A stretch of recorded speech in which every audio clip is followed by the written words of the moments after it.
Bakunzi bacano umuco w'ijambo ndabahaye ikaze aho muri hose, byizera ko mumeze neza kandi mugishingira intahe Yesu Kristo mu mitima yanyu. Mbere yuko dutangura ikiganiro cacu c'uyu munsi, reka tubanze dusenga Imana. Data, mu izina rya Yesu Kristo, turagushimye, turaguhimbaje Mwami, ubereye gushimwa ibihe byose kuko uri Imana.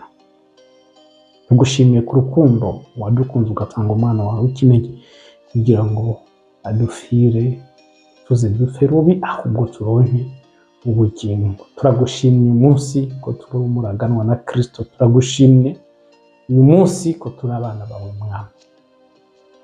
Mu izina rya Yesu Kristo nshize mu maboko yawe Mana kino kiganiro kuva gitanguye mpaka giheze. Ni nako nshize mu maboko yawe umuntu wese ariko aradukurikirana mu izina rya Yesu Kristo.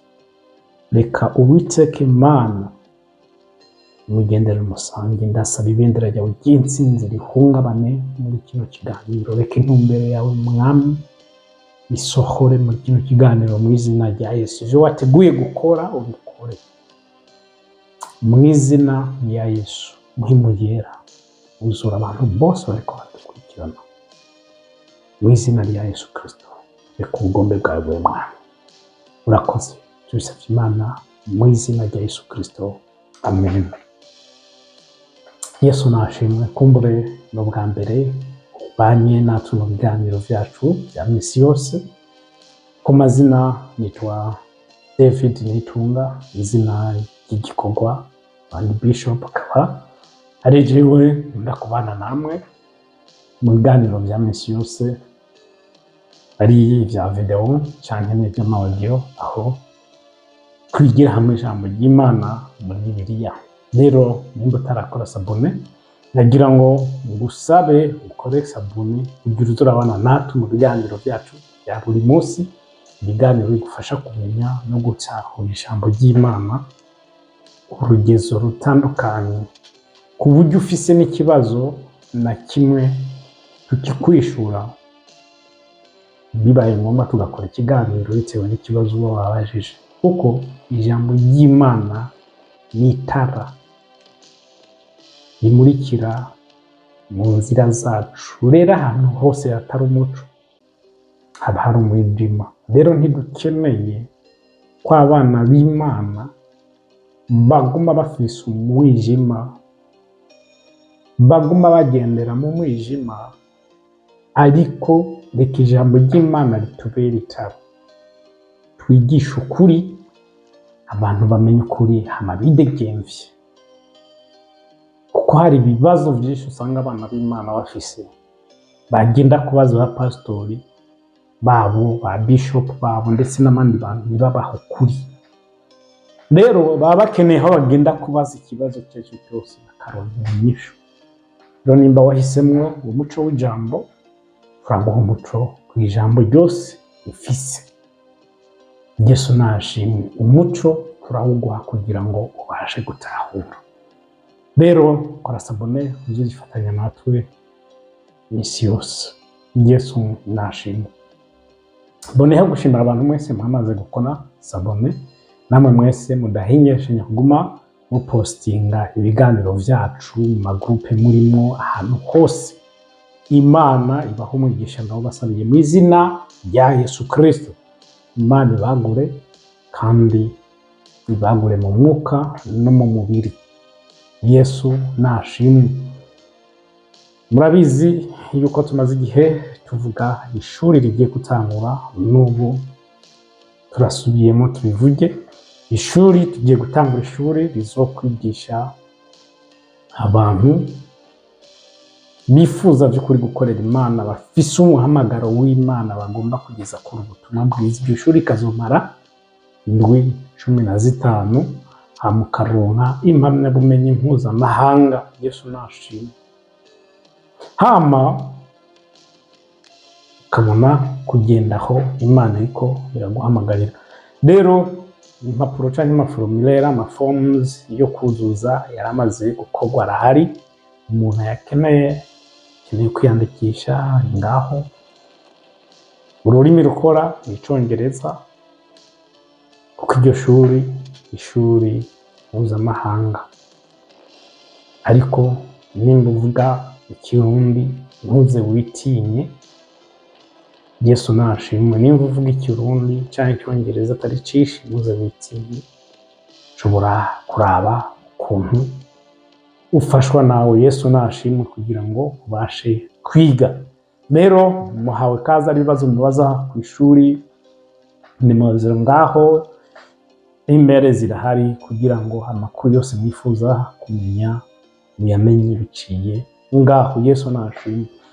Rero uyu munsi tugiye kwinjira mu kiganiro cacu, ijambo rihindura ubuzima bwawe. Riravuga ngo kutamenya si kosa ryawe, ariko kutamenya kurakwica. Yesu nashimwe.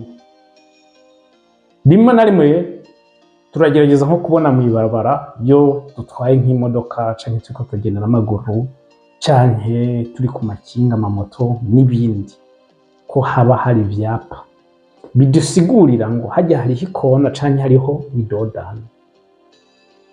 Mu gihe we wari usanzwe uzi ko hariho kirya capa cerekana yuko hari dodani, uje uri mu muvuduko mwinshi, muri speed nyinshi, mu vy'ukuri ugeze hajya urafunga file, ukagabanya, ukagenda buke buke kugira ngo ntugire isanganya.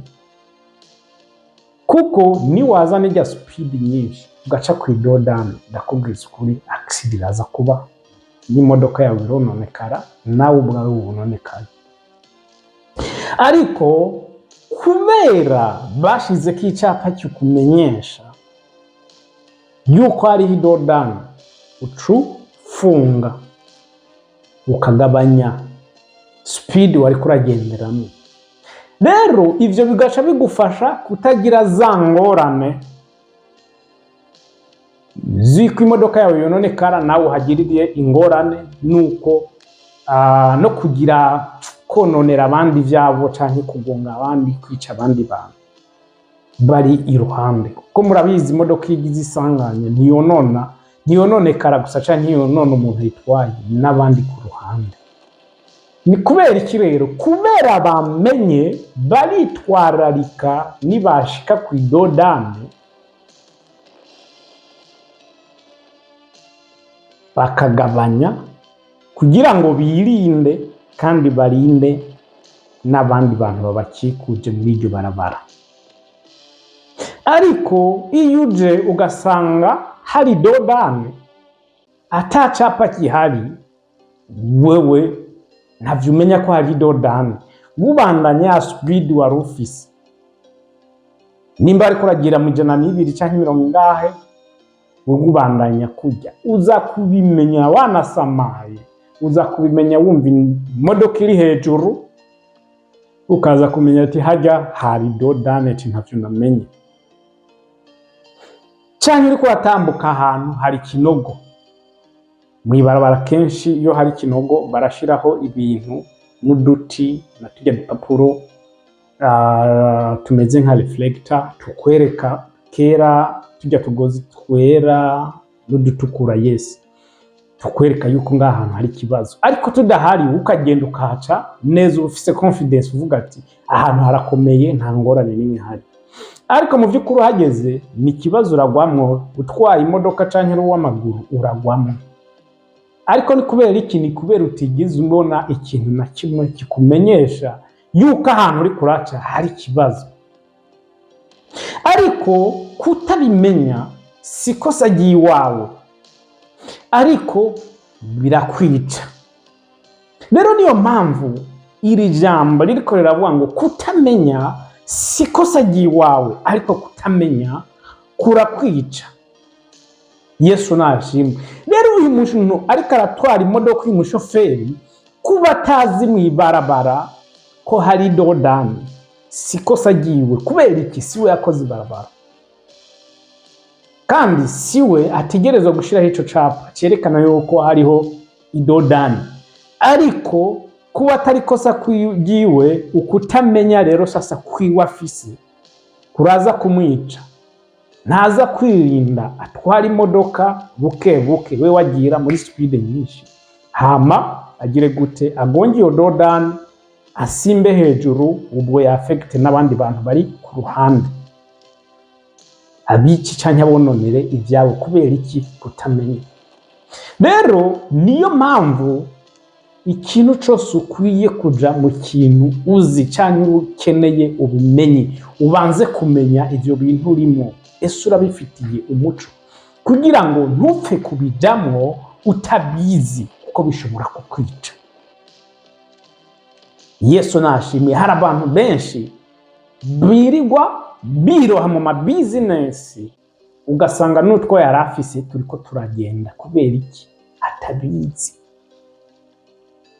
Business urabona Minani na Nyabenda bariko baradandaza bunguka, nawe ugaca ushoka winjira muri business, nanje ndabikoze noca nunguka. Ibintu suko bimeze, ibintu suko bimeze,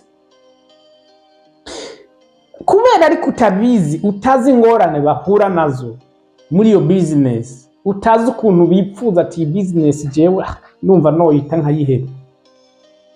Mu by'ukuri ico ni kibazo cyo kutamenya, kandi gupfa bizogenda gute, uzoshora ayo mafaranga hama agire gute, yose agende hasi, ashe ahombe, ntiwunguke, ntiyunguke. Hari abantu benshi bakora business bashingiye kuri runaka, canke runaka yambwiye yuko iyi business yunguka, ariko mu by'ukuri atari ko yunguka. Ngomba ndaguha akarorero. Hariho ishirahamwe rimwe,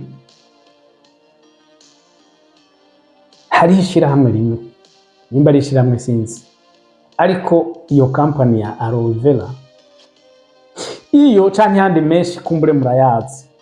Wewe utwaye umukiriya umwe, wewe ujya muntu yagutwaye niwe ari karunguka kuruta wewe ugiyemo uyu munsi.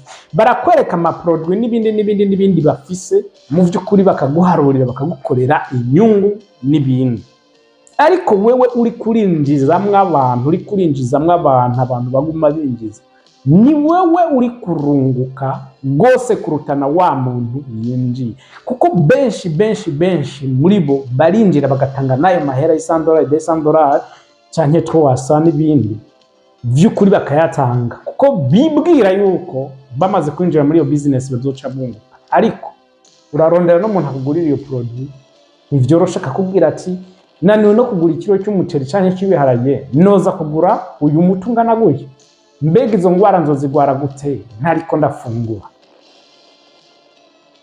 Nibiba vyoroshe rero kwinjira muri iyo business, ubu ukeneye iki? Niyo mpamvu dukeneye kwemerera Imana ikaba mu buzima bwacu, hama ikintu cyose winjiramo tukakinjiramo tukizi, ukaba ufise ubumenyi bw'icyo kintu ugiye gukora, yaba ari business, yaba ari iki, ibintu vyarivyo vyose nizo nkundo. Yewe noreka no kuvuga kuko abantu benshi tubaye mu buzima bwo gukopiya abandi, ubuzima bwo gukopiya abandi. Nimba hari umuntu abaho ubuzima atishimiye, si bose, ariko Abanyafrika baza ku mwanya wa mbere, si bose, ariko nimba hari abantu batanyugwa Abanyafrika, nimba hari abantu batanyugwa ni twebwe, ariko si bose. Hari abantu bamaze kwitahura barisobanukirwa. Iyo ubonye umuntu akoze ikintu kirazira kuja nago, ndakunda cyane gose Eglise yahagurutse ikavuga ati twebwe iyo misi mikuru ya Noel turayanse, twebwe ntituyihimbaza kandi ntidusenga kuko ntituzi iyo yavuye. Dukeneye kurondera Imana iduhishurire, kuko turazi uwo munsi wa Noel si umwami wacu Yesu Kristo yavukiyeko. Ariko iyo misi mikuru yigeze, uraraba ukuntu abantu imitima ibihagaze, nzoga iki, nzokwambara iki. ese Yesu mu by'ukuri avutse umunsi yavukiye ko yarahangayikishije abantu batangura guhangayika nk'ukuntu nzoga iki, nzokwambara iki, ko n'ahantu yavukiye yewe atari n'ahantu heza hari hasa neza, ibitaro bikomeye bimeze ukuntu kuriya, no, ariko hari ahantu hasuzuguritse, ariko hari n'ubundi abandi bagize amahirwe yo kwashika kandi bari bamaze guhishurirwa no gutahura uwo ari we, bagenda kumwakira nk'umwami, bamushiriye n'ibintu by'agaciro. Abo n'abantu bari bamaze kumenya uwo Yesu ari, banka kugenda imbokoboko, bagenda kumuhimbaza ko ari umwami. Ariko kutamenya kwacu kuratwica mu buzima bwacu. Tubayeho mu buzima bwo gukopiya abandi, ariko ata muco we ubufise. Kubera runaka yambaye iki kirato nawe ucyambare, ntuzi aho yagikuye, ntimunganya n'amafaranga, ariko nawe ushaka kucambara. Kubera afise iyi telefone nawe ugomba kuyigira, kubera afise iyi mashini nawe ugomba kuyitunga. Imana idufashe cyane. Kutamenya kuratwica. Kutamenya si kosa ry'iwawe, ariko kutamenya kurakwica. Kutamenya si kosa ryawe, ariko kurakwica. Uyu munsi abantu bashushe ngo ni iminsi y'abakundana. Uyu munsi abantu bariko barakora ibyaha babinwa nk'amazi ngo bari mu minsi yo gukundana, ariko ntibazi uyu munsi yo waje uva. Ntibazi ugiye kubaza uwo muntu yapostinze ivyo bintu uti mbega umunsi w'abakundana itariki zingahe 14 z'ukwezi kwa kabiri bisigura iki? Akubwira ngo bisigura umunsi w'abakundana. Ariko niko kuri, ninde yabikubwiye wabikugiye? Ibi byose ni bintu bitwica kandi tutabizi. Kutamenya si kosa ryawe, ariko kurakwica. Niyo mpamvu abantu benshi bariko baratwara amada muri iyi minsi. Uyu munsi nyene urabe ugereranya amezi 9, uraba abantu bazovuka. Abana bazovuka ku itariki nk'iyi cyane muri iyo minsi, uharura amezi 9 gusa. Uraba abana bazovuka, ngo turi mu minsi y'abakundana. Bariko barahimbaza iminsi y'abakundana. Ibi biriko biragwiza ubusambanyi, biriko biragwiza abantu. Mengo ni kwa kuntu baba barose umwidegembyo byo gusambana, wo gucumura, ngo ni iminsi yo gukundana. Ibi ni ibintu byaje bikomoka i Roma. Genda musome. Nubwo udasoma Bibiliya, nubwo wogire ufise Android yiwawe, genda wandike umenye isiguro y'ibi bya Saint Valentin.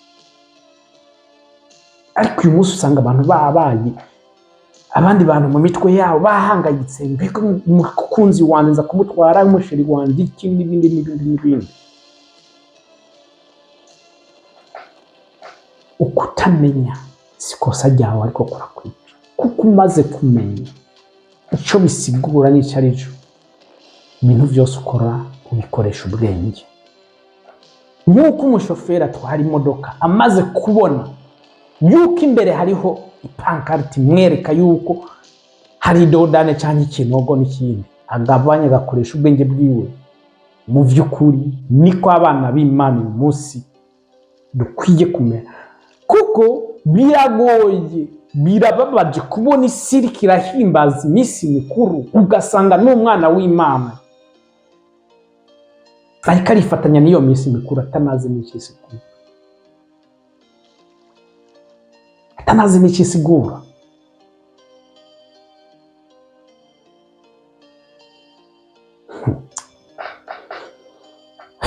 Mana dutabare. Ugasanga umukristo, umwana w'Imana, ariko arahimbaza iminsi mikuru kubera abona isi. Kubera abona isi iriko irahimbaza ivyo, n'umwana w'Imana agaca ayihimbaza. Ngo umunsi w'abakundana, mbe urukundo ni iki? Urukundo ni iki? Ruri mu buhe bwoko? Banza utahure urukundo ruba ruko ruravugwa. Hari impundo nyinshi my friends. niyo mpamvu mukeneye kumenya si urukundo rwo kuja mu busambanyi n'iki n'ibindi na biriya na biriya, siko bimeze. Urukundo ruri mu bwoko bwinshi. Urukundo ruri mu bwoko bwinshi. Nimwicare hasi mubanze mwige mutahure, ivyo bizogufasha. Ariko ntubone uko isi iriko iragenda nawe ujane nayo. Uri umwana w'Imana, genda kuri TikTok uyu munsi urarira ubonye ibintu biriko biraba. Ugiye kuri TikTok uraraba ibintu biri ukumva urababaye. Usanga hari umuntu yimboregwa ameze gute, yaborewe yagize gute, ariko aravura mwibarabara hari na Bibiliya, ariko aravura ngo arasenga. Ari masengesho ameze gute, ufise icupa ngaha Bibiliya iri ngaho, umuntu ariko aravura muri mwibarabara afise na Bibiliya imbere yiwe, ariko arasoma mwibarabara Bibiliya. Nabo bantu umuntu vy'ukuri Imana ivuga ngo nimuze mwiherere, muje mu nzu yanyu mwiherere mu gusenga. Ariko ugasanga umuntu yagiye ngo ku musozi ariko arasenga, ugasanga nakubwiye ngo maze y'imisi 3 ndiko ndasenga, ariko uri ku mavideo. Mu vy'ukuri abantu baramaze kuba indyarya. Burya abantu dupfa kuvuga indyarya ntituzi n'icyo arico. Kuba indyarya ni ukwigira umuntu wewe utari. Niba ugomba kumenya indyarya ya mbere, genda uraba abantu bakina amafilime. Zijya filime, ibintu byose biba muri filime sukuri n'ububeshi.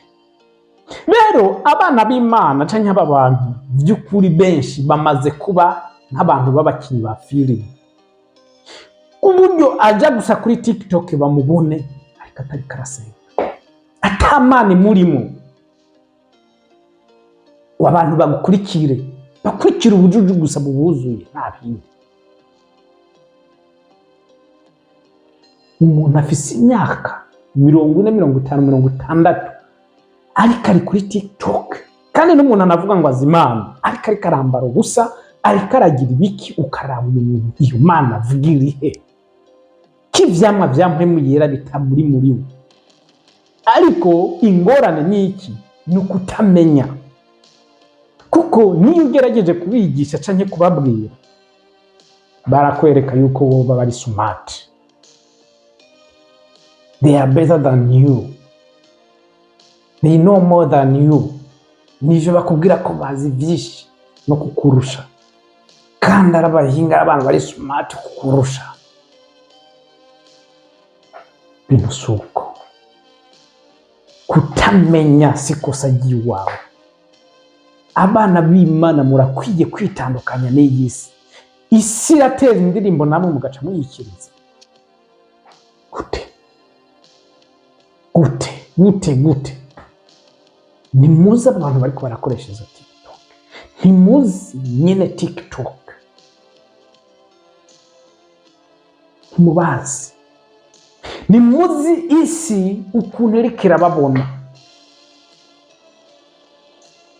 Izi mbuga nkoranyambaga ni imbuga zigera kure, aho umuntu atashobora kugera iziranye, n'inzu umuntu adashobora kwinjiramo zirahera. Ariko nimuzi amashusho muri ko muratanga nk'abana b'Imana. Ese ibintu posting, ibintu ukora ubu uriko urafasha iki ubwami bw'Imana?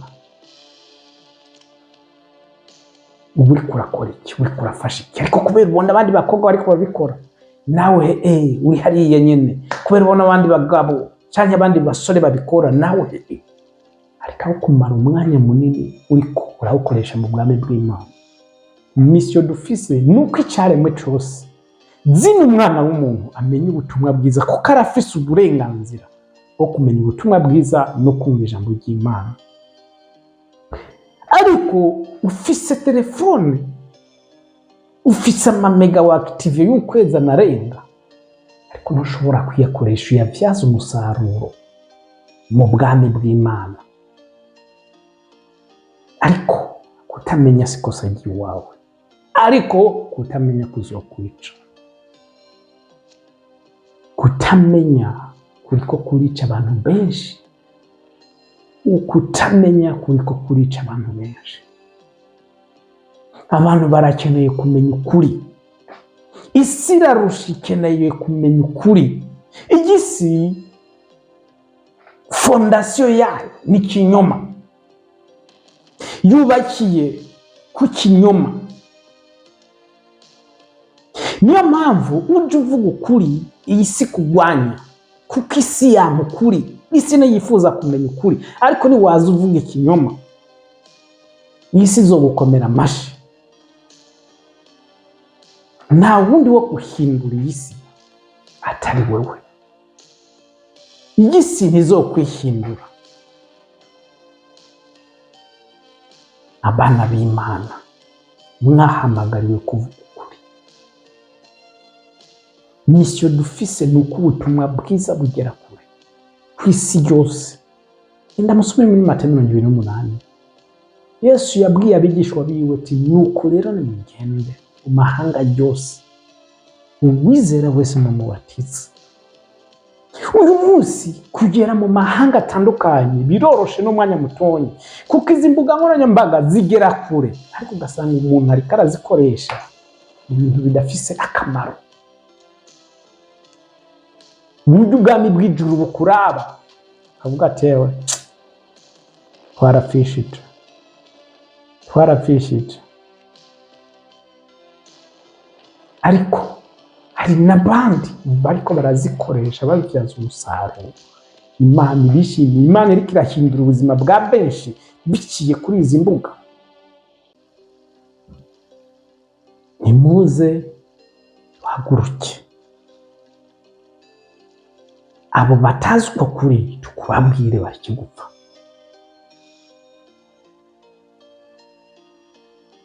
Ukuri bakumenye. Nta handi tugusanga ni mu ijambo ry'Imana. Gusoma ijambo ry'Imana.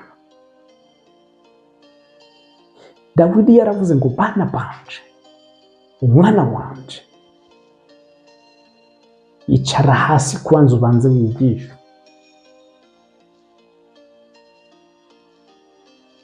Wige utoze umwana wawe indero akiri muto, nubwo azokura azoyiguma, ntazokwigera yita.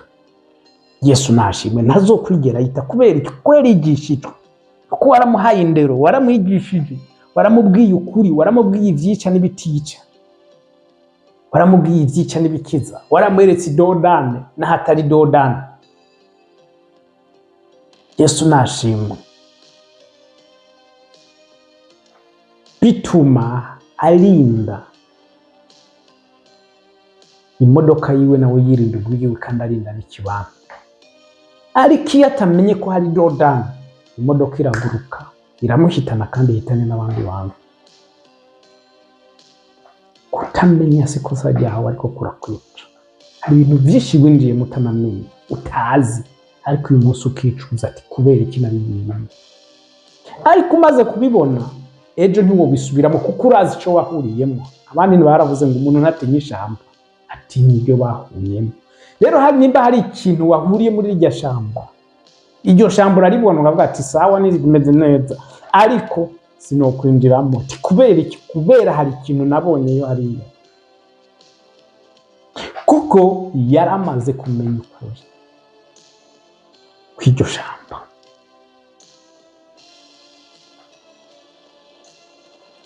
Hari ibintu biba bibabaje nimwaja kuri TikTok. Niwaja kuri TikTok ukaraba, uzohorera. Birababaje kubona umuntu nimborega ngo ariko araririmba indirimbo zihimbaza Imana.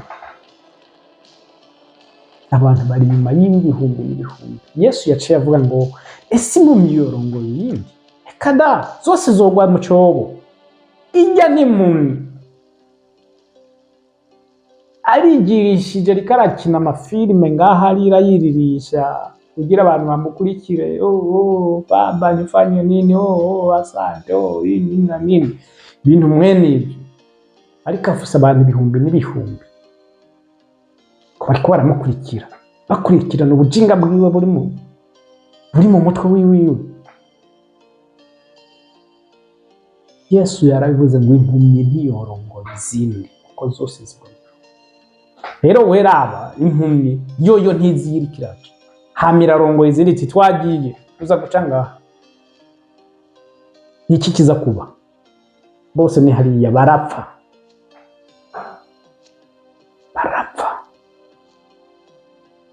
abantu bose barahona kubera iki bariko bararongorwa n'impumyi.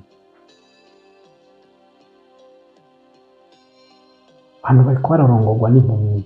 Iki ni igihe abantu bakeneye kumenya ukuri. Abantu bareke kuguma wumva icyo kinyoma ngo akira amazu, akira amamodoka akivyo, kuko nabo bose babibwiwe iyo myaka iheze. Uyu munsi ndazi ntibarabironka. Rero abantu sivyo bakeneye. Abantu barakeneye kumenya ijambo rihindura ubuzima bwabo. Nibahinduka mpwemu yera azobigisha, abavugishe, abereke vy'ukuri inzira bakwiye kugendamwo n'uburyo bakwiye kuronkamwo ivyo bintu. Ariko apana kuguma abantu babwira ati cakira amazu n'ibindi byo nivyo biri kubirica abantu.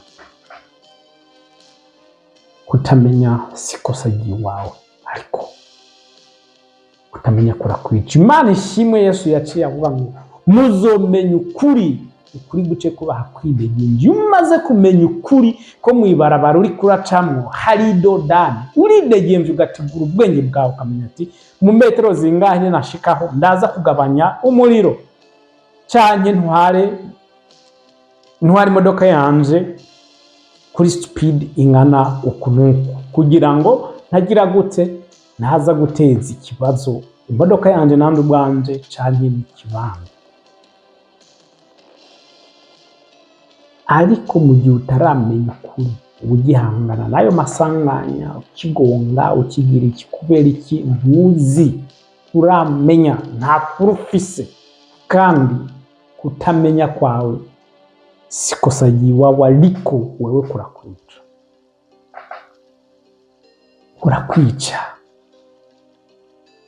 Kurakwica. Uyu munsi ibintu vy'Imana babihinduye amakomedi. Kubera iki? Barabuze ivyo bakora. Bari mu bintu vy'Imana babigira amakomedi kugira isi bayereke yuko ivy'Imana ari komedi. Imana itagifise inguvu, Imana itagikora, Imana itakigira ibinabiriya. Ariko nakubwiza ukuri, ijambo ry'Imana riravuga ngo Imana uko yamye ejo niko yamye. Uko Imana yamye ejo n'uyu munsi ni kuri, kandi nikizokwama ibihe byose. Rero nimba wowe wafashe Imana nk'ikomedi uzoyibona uko, kuko Imana yacu ni Imana y'imigenderanire, kandi Imana yiyerekana wowe nk'uko uyibona canke ubitahura. Imana ntizokwiyereka, Imana wewe ntizokwiyereka kujya Yesu yiyereka abigishwa biwe, kandi wata capacity muri wewe ushobora by'ukuri kubona Imana hamugira amahoro. Kuko nk'ubu umumarayika w'Imana akuzi, dazi wo kwiruka avuga ati n'umuzimu. Niyo mpamvu Imana idakunda no kwiyereka abantu muri ubwo buryo, uretse bantu bamaze kuba ibicocoro mu kwizera, bamwe bafise urugendo runini n'Imana. Mvuze urugendo runini si kuvuga ngo imyaka, ubusaza n'ibindi, no, ya migenderanire y'indani kabisa, ku buryo umuntu ashobora kubona ati uyu ni mpwemu yera, uyu ni Imana uku, utiriwe uragenda kuba pastori n'abandi kubavugishwa n'abandi ngo babanze bakubwire ngo uyu, no. Ariko wa muntu ari igicocoro mu kwizera, ku buryo mpwemu yera avuga ikintu akamenya ati uyu ni mpwemu yera uku. Ujya ni watogira ubwoba. Ariko abaye ari uyundi wogira ubwoba. Rero Imana ibyo byose yarabinyegeje, ariko si kuvuga ngo ntibigikora, biracakora. Ariko mu by'ukuri bantu nimurondera ijambo ry'Imana ry'ukuri, namwe mubyigisha, nimwigishe ijambo ry'Imana ry'ukuri. Muve muri izo komedi zivuga butumwa, muve muri izo komedi z'ivy'Imana, mwereke isi yuko ivy'Imana ari komedi, atagaciro bikigira. Yesu nashimwe. Twebwe ntituriko turavugira Imana, niko turadefanda Imana, turabizi ko Imana by'ukuri ishoboye kwivugira kandi n'ibikobo ukabibona. Ariko by'ukuri nta muntu yobona igihugu ciwe bariko baragiponda canke bariko baragifata nabi uri umwambasaderi w'icyo gihugu kandi icyo gihugu kizi wewe neza, hama ngo uceceke wowe udakunda igihugu ciwawe. Yesu nashimwe. Ibi ni ibintu vyamyeho kuva kera, ariko abantu bagiye bemera ivyo biboneye n'amaso yabo. Mu gihe cya Nowa baramupinga, ibintu vyarabaye, baza kuvyemera batagishoboye no kuvuga, batagishoboye no gukora ikintu na kimwe. Mu vy'ukuri ibi bintu biriko biraba ibi vyose kubera abantu atakumenya bafise, batigisha ijambo ry'Imana. Hari abantu, reka ndababwire, mbe waruzi ibyo no gutuka Satani yuko ubihanirwa? Ushobora kubihanirwa kubera gutuka Satani. Imana yaravuze neza ngo wirukana umwansi nawe azogunga, ariko Imana ntigeze iguha uburenganzira bwo gutuka Satani. Ibi rero navyo namwari muzi. Niyo mpamvu ibintu muba muriko murabamwo canke muriko murabona muri iyi minsi biba utibaza iyo biri biravuka, bona Satani ariko arakoresha amayeri menshi. Gutuka Satani nta burenganzira ubifitiye wowe. Uburenganzira ufise ni ukumwirukana ukamukura mu vyawe no mu muryango wawe, ariko nta burenganzira ufise bwo gutuka Satani. Abana b'Imana ntibavuma, abana b'Imana ntibatukana, kuko yaravuze ngo mukunde abansi banyu, musabire ababavuma.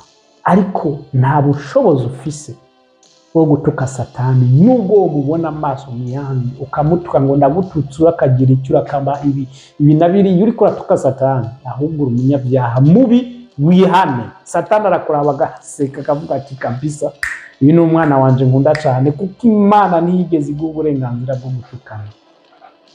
Imana ntiyigeze iguha uburenganzira bwo gutukana. Kutamenya sikosa ryawe, ariko kutamenya kurakwica. Ikintu cyose uri kurakora banza uronera Imana igukure, Imana ikumenyeshe, kuko Imana irazi itangurira umwiherezo. Izi vyose Imana ntigera icanganirwa, Imana ntigera igira stress. Ibaza Imana ikontorora isi yose n'ibiyirimo byose yibereye ahantu hamwe. Kugira ubitahure, raba gusa nk'umuntu umwe yicaye ahantu ari muri control room ya kamera zose ziri mu gihugu canke mu gisagara ahantu abari, uko aba ariko arakora. Kugira ubitahure niko Imana imeze, ariko simvuze ngo niko imeze. Kugira basubigwa akantu gatonye ko gutahura, Imana iba yicariye ahantu nko kuri control room iriko iraraba ibintu byose ukuntu bimeze, ivyo yaremye, ubuzima bwawe bwa minsi yose, ibintu byose. Imana izi ubuzima bwawe mbere utarabaho. Muri Yeremiya 1 Imana yabwiye Yeremiya ati nakumenye kera,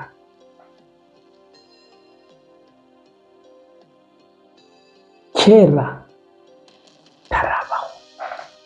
Yesu nashimwe. Imana izi ubuzima bwawe naho uzoca, niyo migambi uba uri kurapanga uba ugomba gukora, ivyo byose Imana ibizi. Niyo mpamvu kurondera umuco kugenda kumanuka yibwira ati ese Mana imigambi imeze gute, ndabikore canke ndeke. Ari byo vyiza kuruta kuvyuka mu gitondo kubera nabonye runaka ariko akora business reka nande ndayikora. No, kubera abonye runaka ari kuri TikTok reka nande ndayikora. No, kubera abonye runaka ari kuri YouTube reka nande ndayikora. No, siko izo YouTube zose ubona ngaho zahamagawe n'Imana. Ku nyinshi zazanye na Satani kugira ngo ayobye abantu benshi. Hariho iz'Imana ariko hariho n'iza Satani. Ubuzima uri kurabona, ubuzima bwinshi Satani abufise mu kuboko, ariko kugira ubimenye nuko ubufise ubwenge bw'Imana. Wa muntu ufise umutima wo kugenda kumanuka ibaza ati mbega ibi bintu bimeze gute, ariko mu gihe udafise uwo mutima uzogenda mu kigari, mugani w'Abanyarwanda.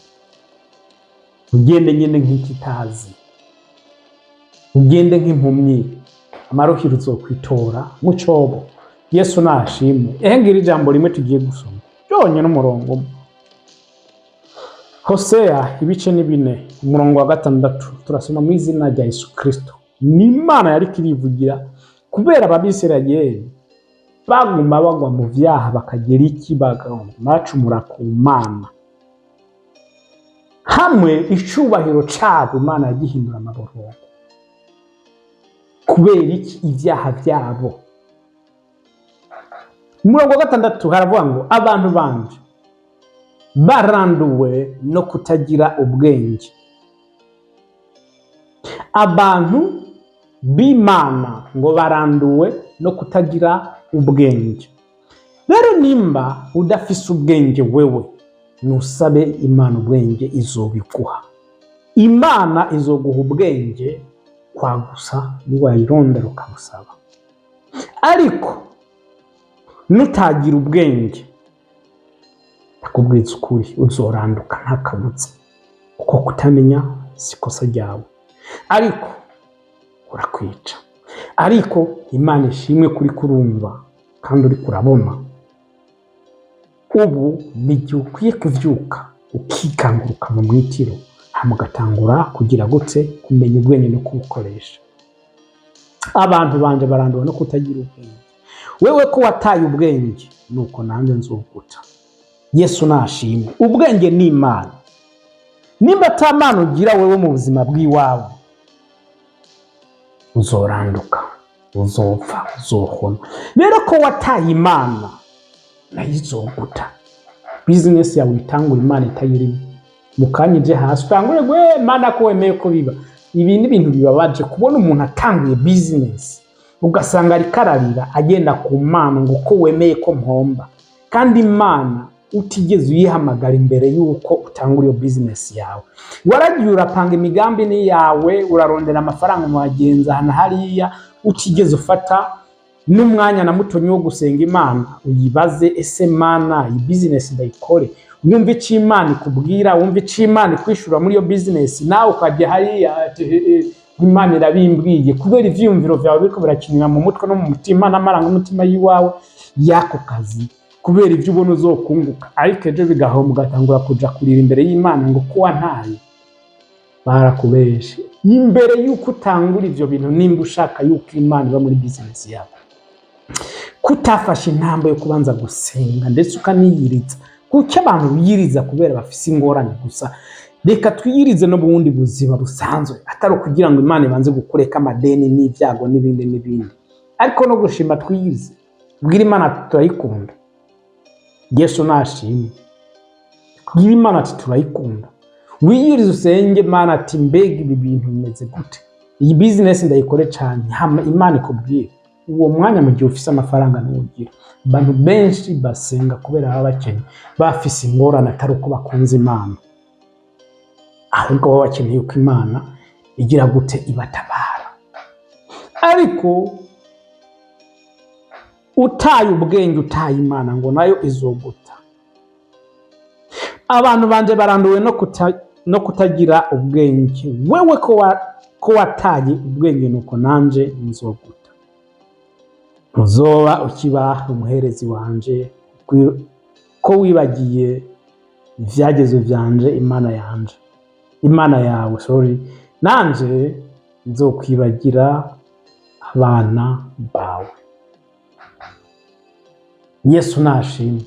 Ko wataye Imana, ko wibagiye Imana, nayo izokwibagira. Ko wayitaye nayo izoguta, kandi izokwibagira ico yibagira n'abana bawe.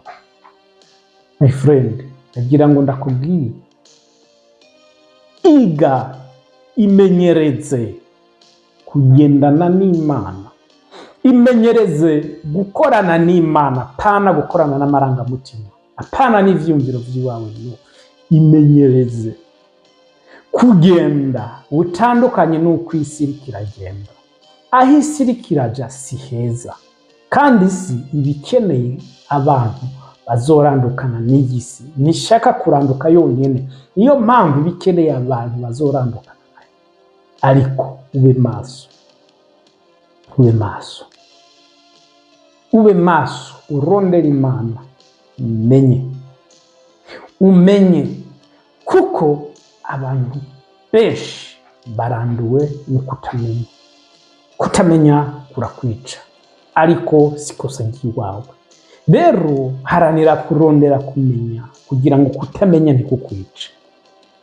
Yesu nashimwe kuko ufise umwami azi vyose, ufise Imana ishobora byose, ufise umwami ari mu ruhande rwawe. Ikikugoye ni iki? Ikikubanganiye ni iki? Ikintu gituma utarondera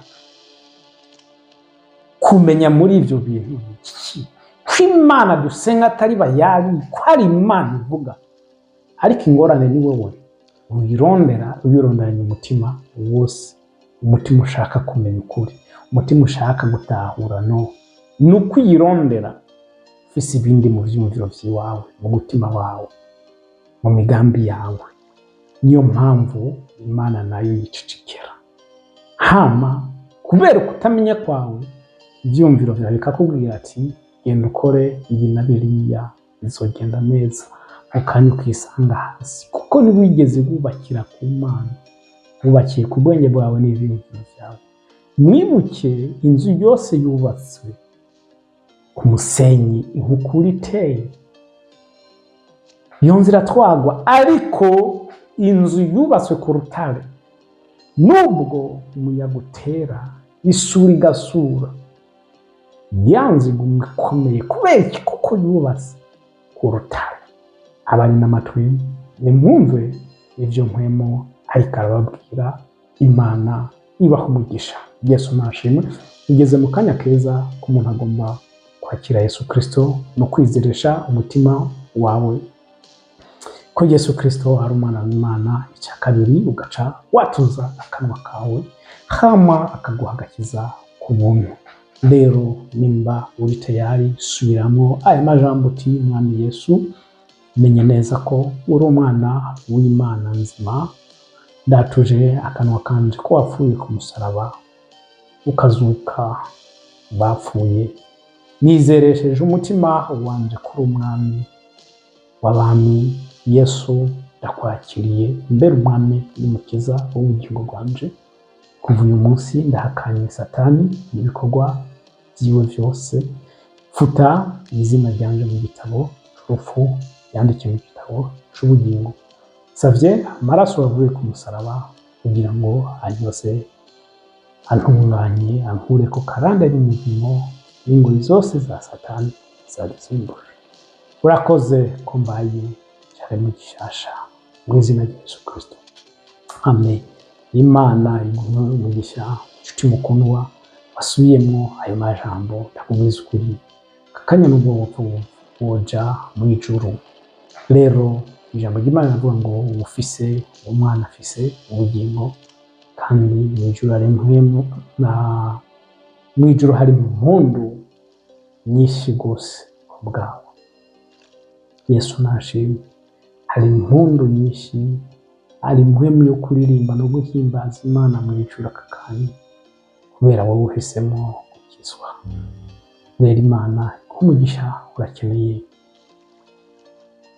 kubatizwa mu mazi menshi, urakeneye ibirizi bwo kuriguramo ukarererwamo, urakeneye kwiga ijambo ry'Imana ukamenya ibirizi, ukimenye n'impamo. Eglise yemera mpwemu yera, mwizera. Muri iyi minsi hari amadini menshi ariko arazimya na mpwemu yera, kubera mpwemu yera avuga ivy'abo bantu badashaka, niyo mpamvu baca bamuzimya. Ariko urakeneye eglise ya mpwemu yera, yemerera ko mpwemu yera akora ku mugaragaro, kandi urakeneye umubatizo w'amazi menshi. Umubatizo w'amazi menshi. Hama Imana kugira neza, wifuza ko dugufasha, urashobora kutwandikira, ariko ubatizwa aho winjirira, nimero ziri ngaha tukagufasha. Yesu nashimwe. Rero Imana kugira neza. Reka mbonereho gushimira abantu bose mwabanye natwe muri kino kiganiro kuva gitanguye mpaka muri kano kanya. Imana ibahe umugisha kandi mugisangize abandi. By'ukuri gupostinga link yacu naco bihindura ku buzima bwawe no kuri statizi wawe n'ibintu byose. Rero kubipostinga ntaco bitwaye. Reka Yesu amenyekane. Data mu izina rya Yesu Kristo ndagushimira ndaguhimbaje ku bwa kino kiganiro Uwiteka ngo hari icubahiro. Mana, icubahiro ni icawe, niwe wakoze, niwe wavuze, wewe turi ngaha, wakoze imbura kimanwa. Akira icubahiro Yesu, ngushimiye ku vyabaye vyose, ivyakoretse vyose, ivyo mbona n'ivyo ntabona. Mwami, akira icubahiro. Nshimiye buri muntu wese Mwami ariko arakurikirana kino kiganiro, ndamusabira umugisha kuva kuri wowe mu izina rya Yesu, mu vyiwe, mu vyo akora mu muryango wiwe. Saba Mwami Imana umugisha kugira ngo umuhemu wawe bagenderere mu izina rya Yesu Kristo, abigisha batahuze kugira ngo bamenye ukuri bidegeje, bamenye ukuri Mwami Imana, ntibarandurwe ukutamenya. Uzoba ukoze Mwami, ndagushimira ndaguhimbaje Yesu, habwa icubahiro. Nsengera umuntu wese yafashe inzira y'agakiza mu izina rya Yesu Kristo, reka ubwiza bwawe umuco wawe umurasire, Mana uzoba ukoze. Ndagushimira ndaguhimbaza, ndamushyize mu maboko yawe kugira ngo ukomeze kumwigisha no kumurinda no kumuzigama. Umuhemu wawe amuzure, wiyerekeye amukoreshe. Urakoze Mwami, ndagushimira ndaguhimbaje. Tubisavye Imana mu izina rya Yesu Kristo, amen.